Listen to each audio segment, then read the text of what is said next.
thanking you for who you are, thanking you for your mercies and your grace on today, Father. Father, we ask that you just bless and touch each and every one that's here today, Father. That you just continue to guide us and lead us, Father, in the way that you would have us to go, Father. Father, we're asking that you just bless us, that your light may shine in and through us, that others may see you in us and want to come to know and accept you as their only Savior, because there is no other Savior, Father. And Father, we ask that you just continue to bless our families, Father. Strengthen us in the way that you would have us to go, Father. Let us be boldly standing on your word, Father. Let us always be able to tell others who you are, not only in our talk, but in the way we walk, Father. Let us be pleasing to you.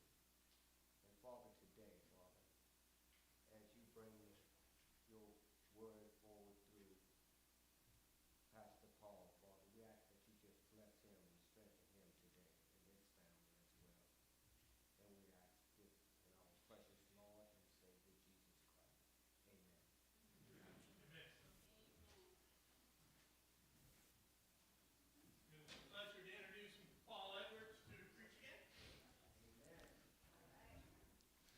Good morning, everybody. Good morning. It's good to be here. What a wonderful week, and then yesterday was it's great for the rain, but gee, it was a blah day. My two sons have been in town each weekend. One lives in Washington, D.C., one lives in Colorado Springs, and of course, both weekends they were in, the weather was lousy. And we're telling how good California weather is, and then they show up and it's warmer in both of the places that they came from. Could you take your Bibles, please, and turn to Numbers chapter 6? And want to talk this morning about the power of blessing. Numbers 6 is familiar because it's one of the benedictions that is most often pronounced in churches. But I want to just look at this text in terms of its power as a statement of blessing, and try and do some application for you that I hope may be helpful. During my oldest son's teenage years, we had a fairly large youth group, and so there was a number of young men who were his age. And our church was blessed with a number of men who were just spiritually strong and very mature. And at one of my son's friends' 16th birthday parties, the family invited not only the boys over, but invited their families over. And it was people within the church and people within the school. Peter was a very good rower. He went to the University of Washington and rowed on their team, and actually rowed in the Junior World Championships with it. And his dad was just a very godly man. He taught art at Azusa Pacific and took those skills to Folsom Prison and ran all of the recreation and rehabilitation sorts of things in Folsom Prison for people who were serving life terms. And our church cooperated with him, and were able to have an incredible ministry in Folsom Prison with it. One of the prisoners wrote a cantata that went outside the prison and was performed. Anyway, Peter, his dad decided that he wanted to do a blessing of his son, and took his 16th birthday as sort of going into manhood. He pronounced some blessings. He gave him a special present, and he asked a group of men to come and pray over him. Now, this is in front of his believing friends and his unbelieving friends. It was a powerful, powerful experience. I went home thinking, I've got to do that. That's something that needs to be incorporated into our family tradition with our sons. And so we use 2 periods in our son's life. When he graduated from high school, because that was his entry into the adult world, from our perspective. And we did it again when he graduated from college, because that was his entry into the world without us.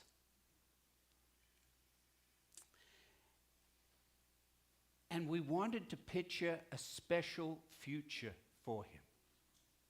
What my friend's dad understood is we bless people so that they can be a blessing to others. That's what benedictions do. You are blessed, so as you leave the corporate community and go into the world, you can be a blessing to them.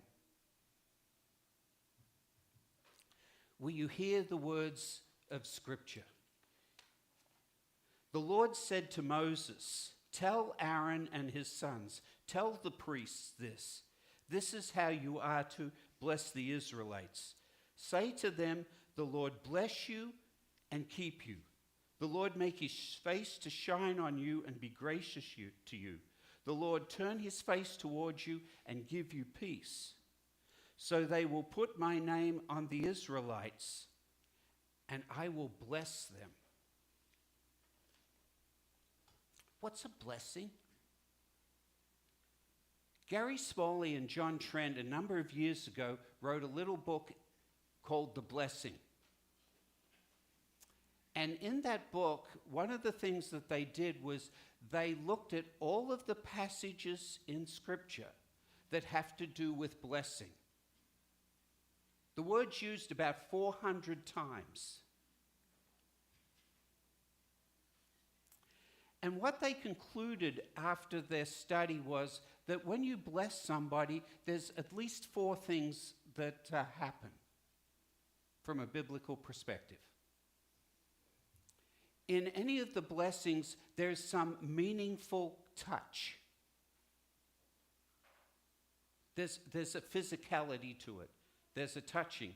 You remember in the Old Testament blessings when Joseph blesses his sons? Jacob comes and there's all of the blood. There's a physical touch. He puts his hand on them. Because it's an expression of affection and connection. It's conveying to them some form of affirmation that you're mine and I love you. The second thing that is involved is that there's a spoken message. There's words of affection. The Lord bless you and keep you. God's the subject, and the Lord bless you and keep you. Affection, connection. The third thing about it is blessings picture a special future for the one who is blessed. When you bless somebody, you picture a special future. God himself be gracious to you. God himself give you peace. The future involves grace and peace. When God talks to Abraham in Genesis chapter 12, God says to Abraham, I will make you a great nation. I will make your name great. And all the people on the earth will be blessed through you in Genesis 12, verses 1 and 3. Do you see the special future that is pronounced there? That you're going to be a great nation. Israel has held on to that promise to this very day. Your name will be great. Abraham becomes the father of our faith, isn't he? The Bible talks to us about Father Abraham. A special future. You can't number the grains of sand. And then the fourth thing that happens in a blessing is there's an active commitment to fulfill the blessing. The one who blesses, when God blesses us, he takes responsibility to fulfill it. So when I say the Lord bless you and the Lord keep you, that blessing from God is he is invested in fulfilling that. He takes responsibility for it. You leave this place with God on your side, promising to bless and keep you. And God's good at keeping his promises, isn't he? That's what, do you understand why I say the power of blessing when you hear it in that? Meaningful touch, a spoken message, a picture of a special future. So when we did this for our boys, one of the things that was very important to us is that our boys wouldn't be parochial and provincial. They wouldn't just think about me and mine. God so loved the world, so we wanted them to love the world. So the picture of a special future to them was to give them a globe. And I asked the men who had been significant and women who'd been significant in their lives to pray over them and picture that special future. Our son was home last weekend and he brought the special lady with him. He's 38 and not married, and I think this is the girl he's going to marry. He's talking about it. She's wonderful. My son is the outreach director at National Presbyterian Church in Washington, D.C. That's the picture of a special future. He lives that out every day with people from all over the world in Washington. He's going to marry an Asian American girl, looks like. Picture of a special future. How God blesses and keeps. And he's got to live and serve in other parts of the world, in Mozambique and Turkey. God's just been faithful to that. And so if you ever visit our homes, you'll see around our homes maps of the world and globes all over the place. Because we want to think in those terms and be those sorts of people. So let's take a look at this text in a little more detail. The setting of the text is the tabernacle. Moses says to tell Aaron and his sons this, and the setting's the tabernacle. It's the place where the people of God come to worship. It's the place when the people of God, having left worshiping God, they go and engage the world. That's what happens. You worship to engage. You connect with God so as you can connect with others. The structure of the blessing is, it's sort of a poetic structure. There's three sets of lines with parallelism. Each line has two clauses if you look at it. Each line lengthens, the content gets richer, and culminates in a crescendo about peace. Each line has God as the subject. The Lord bless you and keep you. The Lord make his face to shine upon you and be gracious to you. The Lord lift you up and turn his face towards you, and God himself give you peace. God's always the subject of the blessing. In each of the three lines of the poem, God is moving towards his people. He's not moving away, he's moving to you. It's powerful when you think that God's moving towards me. He's moving towards me to bless me and to keep me,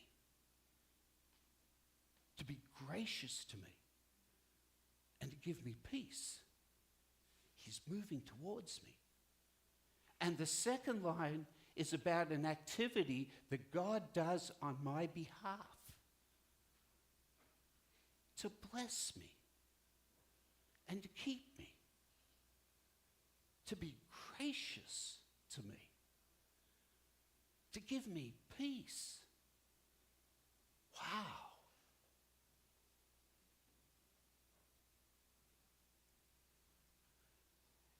And then the practice of this, when the priest pronounced the blessing. Have you ever wondered why sometimes during a benediction, the pastor or the person doing it holds their hand up over you? Because in the ancient times, the priest would have formed his hands like this, with his thumbs together.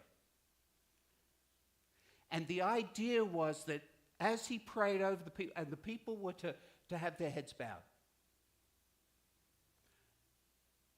The blessing could be at the beginning of the service or at the end of the service, but more prominently at the end of the service. But with the hands in this position, tradition said that the rays of God went through the fingers onto the people. Now, that's a Jewish tradition. The picture's pretty beautiful, though. And there's nothing wrong with that. It's just you can't say that that's exactly what Moses meant when he said, tell Aaron and his sons. But the thought of that, so that when the person is holding their hand, they're invoking God's blessing upon you to go and engage the world with the surety of God's blessing. This God who is moving towards you and acting on your behalf. Wow. That's why it's powerful. It's not just something we add to the service. It has rich and deep and full meaning to it. So what's the teaching of the blessing? Tells us three things about God. The first one is this, that God's the protector, isn't he? The Lord bless you and keep you. I'm going to bless you and I'm going to keep you. Wow. And the Lord keep you. He's the one who delivers. He's the one who enables. He's the one who directs. He's the one who never stops sustaining you. We hear Psalm 23 in light of this idea as God protecting and blessing you. He's this umbrella over you.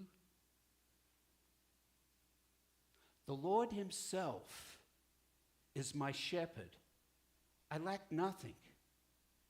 God himself makes me lie down in green pastures, and God himself leads me beside quiet waters. God himself refreshes my soul. God himself guides me along the right paths for his name's sake. And even though I walk through the valley of deepest darkness, I'll fear no evil, for God himself is with me. It's God with his rod and his staff that comfort me. God prepares a table before me in the presence of my very enemies. God anoints my head with oil and my cup overflows. Surely God's goodness and love will chase after me all the days of my life, and I'll dwell in the house of the Lord forever. That's what it means when God says he will bless and keep you. It doesn't mean you escape your enemies. He actually makes a banquet in the presence of your enemies. Wow. It's a different way to think about it. And he chases after you. The Hebrew, for years we translated this, surely goodness and mercy will follow me all the days of my life, will follow me. Hebrew has a much richer meaning to that. It's chase after. He chases after you. I like that. He's not following me. He's much more active. He's chasing. It's the father in the prodigal rolling up his robe and running to his son. The Lord bless you and the Lord keep you. And then the second idea of the text is that this God pardons us. He not only protects us, he pardons us. He's going to be gracious towards us. He's going to make his face to shine upon us and be gracious to us. When God smiles upon us, we experience his good pleasure, his grace. He wants us. We can't earn this grace. We didn't do anything to deserve it. We're more sinful than we even think we are. And we're more loved than we could ever hope to be loved. There's nothing we can do that will make God love us more, and there's nothing that you have done that will ever make God love you less. Nothing. He makes his face to shine upon us, and he's gracious to us.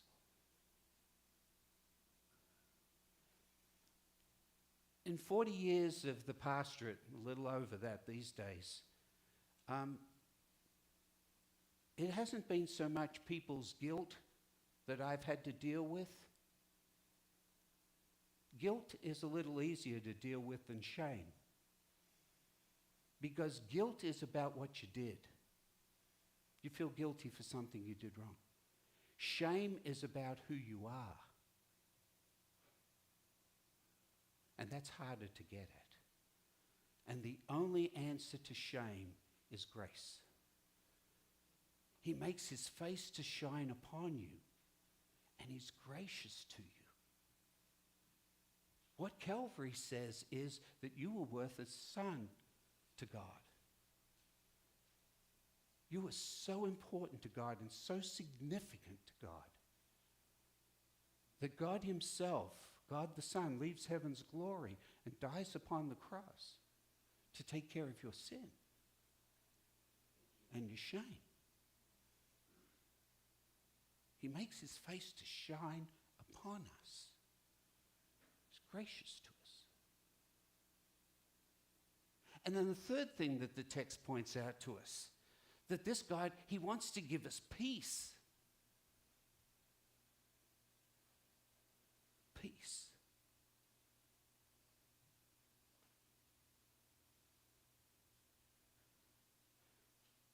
In the world we live in, isn't that what we all want? Not only do we worry now about Russia and Ukraine, Israel and Hamas, but now it's Israel and Iran. And in my mind, that's the bigger one. Peace. Peace. He promises peace. What is shalom? What's the Old Testament idea when it talks about this peace? It's about completeness. It's about wholeness. It's about well-being. It's about security. What's pictured here is it's like a dad who's holding their child up in the air and delighting in them and promising peace. When I used to throw my kids up in the air, they always wanted more. Remember that? You get them up there and you're just looking at them and they see your smile and they know they're secure. And it's do it again, do it again. God himself give you peace. Do it again, because you're secure, complete. The umbrella's sure. Does that make sense? That's the idea that's going on here. So when we bless people with that benediction, we're saying, God, protect us. God's gracious to us. And God's giving us peace. Now, you can go out and face any battle after that, can't you? That's the idea. You go with the blessing of God. He's moving towards you. And that's his activity on your behalf. Remember what Jesus says in John 14? He says, peace I leave with you, my peace I give you. I do not give you as the world gives. Do not let your hearts be troubled, and do not be afraid. Or what Paul says in Ephesians 2, when he says about Jesus, he came and preached peace to you, to people who were far off, and peace to those who were near. For through him we both have access to the Father by one Spirit. There's some people who believe that the reason that there's 3 blessings is because of Father, Son, and Holy Spirit. The Father who blesses and keeps you, the Son who is gracious to you, and the Spirit who gives you peace. I don't know if that's totally true, but it's certainly not wrong, theologically.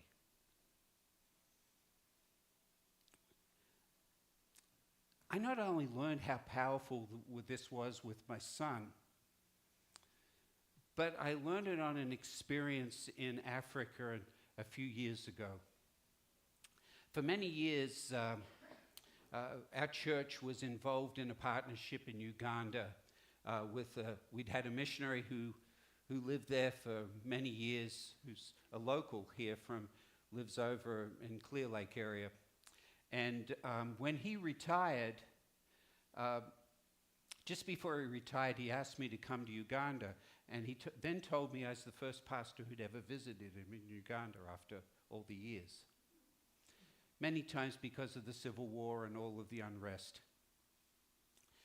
He was cunning. He had a scheme to this.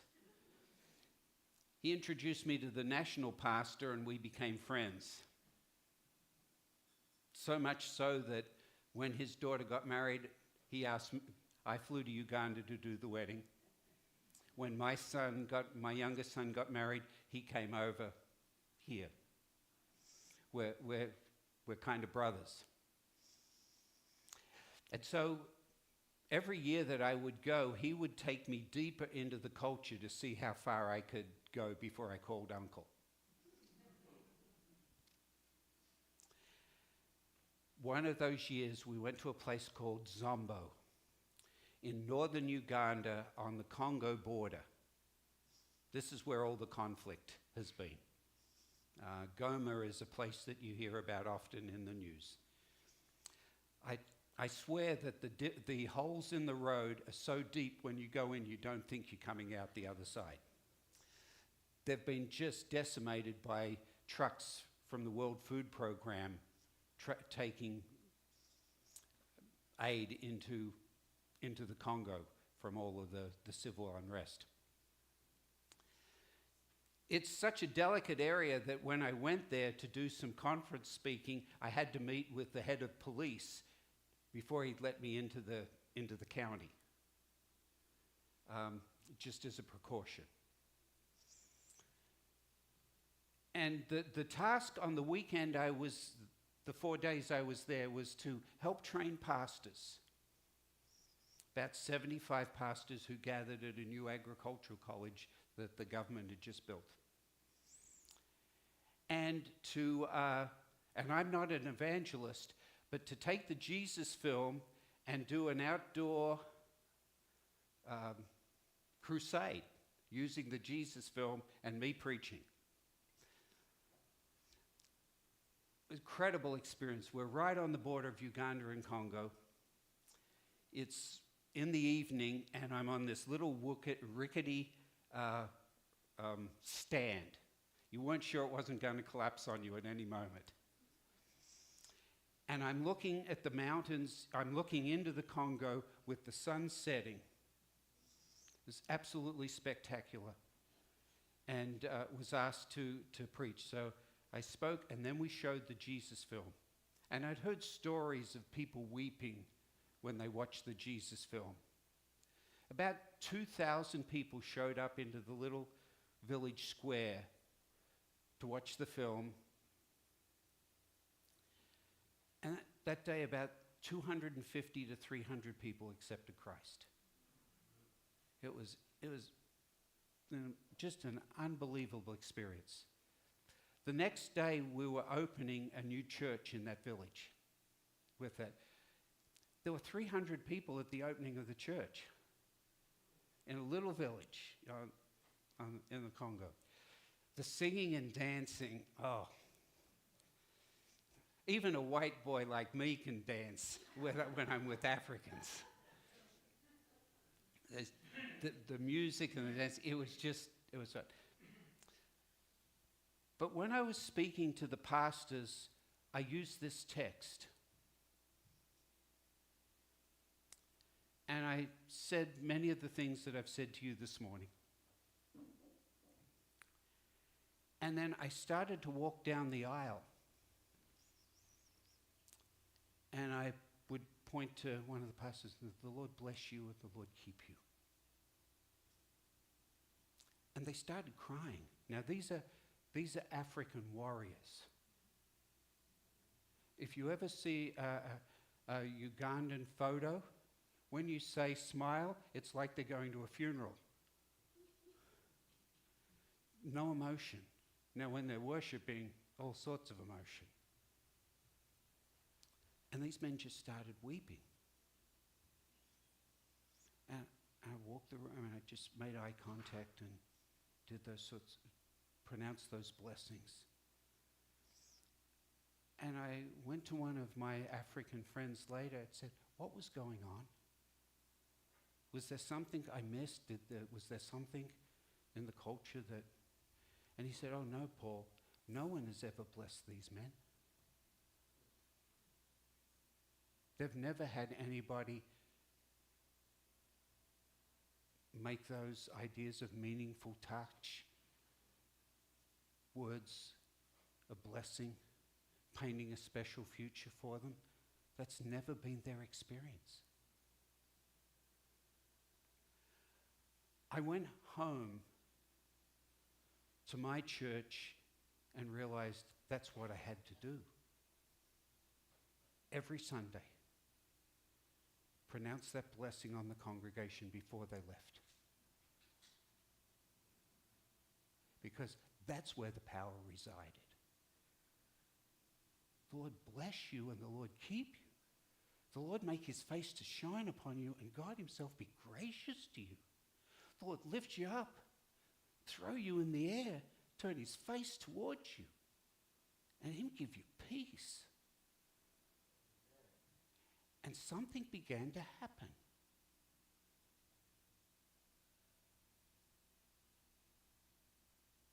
When I retired, no one talked about my sermons.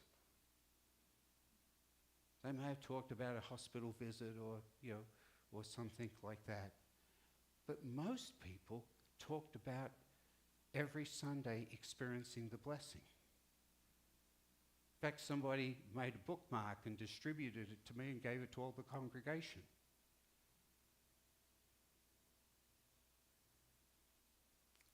That's when I realized something really significant was going on. So I've started to think about what's the application of all of this? The blessing or the benedictions, they give perspective. See, knowing how to end a conversation or an encounter or a note helps you refocus people's hearts and minds, and it moves them from their problems to the promises and the perspectives of God. So when I say to the congregation that they're living under the umbrella of God and God blesses them and keeps them, and he's going to be gracious to them and he's going to give them peace, they can leave holding on to the promise of God instead of being overwhelmed by their problem. Doesn't mean the problem disappears. You've just refocused it for them. And they've got something to hold on to. And God will always fulfill his promise. That changes people. Not eloquent words, not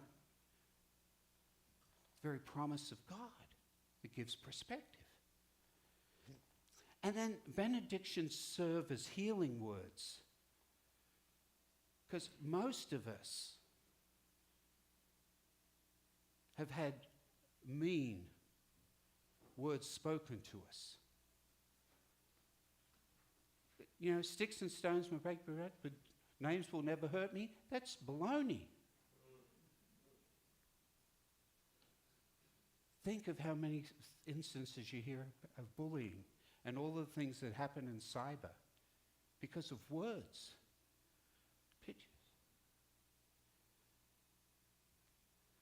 The benediction is healing words.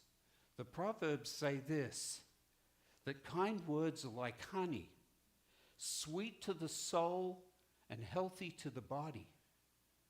The Lord bless you and the Lord keep you. They're like honey. They're healing. John Ortberg tells a story about a little girl by the name of Mary Ann Bird who had a cleft palate. And he writes it this way. Mary Ann grew up knowing, and these are Mary Ann's words, she grew up knowing I was different. I hated it. I was born with a cleft palate, and when I started school, my classmates made it clear how I looked to others. Little girl, misshapen lip, crooked nose, lopsided teeth, garbled speech. When the schoolmates asked me what happened to your lip, I'd tell them I'd fallen and cut it on a piece of glass. Somehow it seemed more acceptable to have suffered an accident than to be born different. I was convinced that nobody outside my family could ever love me. And then she had a teacher in the second grade. Do you remember when you used to have to do hearing tests at school? And in the old days, the teacher'd put you in the doorway, away from the desk. They'd sit, and the teacher'd whisper something, and you'd have to repeat it back. That's how they did the hearing test. Come a little ways from that. It was hearing test day, and Mary Ann's teacher whispered to her, I wish I had a little girl like you. Changed her life. Words like honey. The Lord bless you and the Lord keep you can change your life. God's gracious to you can change your life. Really, really can. And then the other thing that benedictions do is they highlight mission. See, you and I gather here to get to receive the word so we can engage the world. So when the pastor says to you, or one of the elders says to you, or a friend says to you, the Lord bless you and keep you. The Lord make his face to shine upon you, and God himself be gracious to you. The Lord lift you up and turn his face towards you, and God himself give you peace. When you leave the place, this place, you engage the world with those promises. You go in his strength, on his mission, fulfilling his purposes. When Dick Halverson was the chaplain to the Senate, to the U.S. Senate, one of the benedictions he had was this: you go nowhere by accident. Wherever you go, God is sending you there. Wherever you are, God has put you there. He has a purpose for you. Believe this and go in his grace, his love, and his power. Remember, you stand before an audience of one, the one God, the with me God. Now go in his grace. Mission. The idea of this is about mission. Benedictions are usually the last words that people hear. And I've gone a little long this morning, so if you'll indulge me, one last story. Some of you may be familiar with Pastor Lee Toms. For about 40 years, Lee was probably the most significant pastor in Sacramento. He pastored Arcade Church, and Arcade planted a number of churches in the area, in Sacramento and the environs. When Lee retired, he ended up attending the church I pastored, although our contemporary music drove him nuts with it. But when he died, his kids asked me if I would do the funeral. I'd done his wife's, and to do that. And Arcade Church seats about 1,200. There was not a seat in the house. People were standing because Lee had been in the city so long and impacted so many people. And unbeknownst to me, the way the service closed, all of a sudden Lee's voice came on, and they played a tape of him pronouncing the Aaronic blessing, number 6. And there was this audible gasp in the auditorium because Lee had pronounced that blessing every Sunday for 40 years over that congregation. After the gasp, there was just absolute silence as the umbrella of God just fell over the people through the word.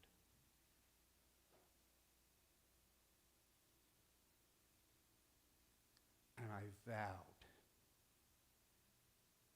that I'd never leave the service without pronouncing a blessing because of its power.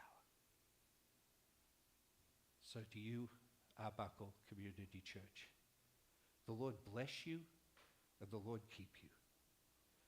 The Lord make his face to shine upon you, and God himself be gracious to you. The Lord lift you up and turn his face towards you. God himself give you peace. And all God's people said, Amen. Amen. And maybe, just maybe, we'll end the service with those words today. Please go in peace. Thank you for being here today.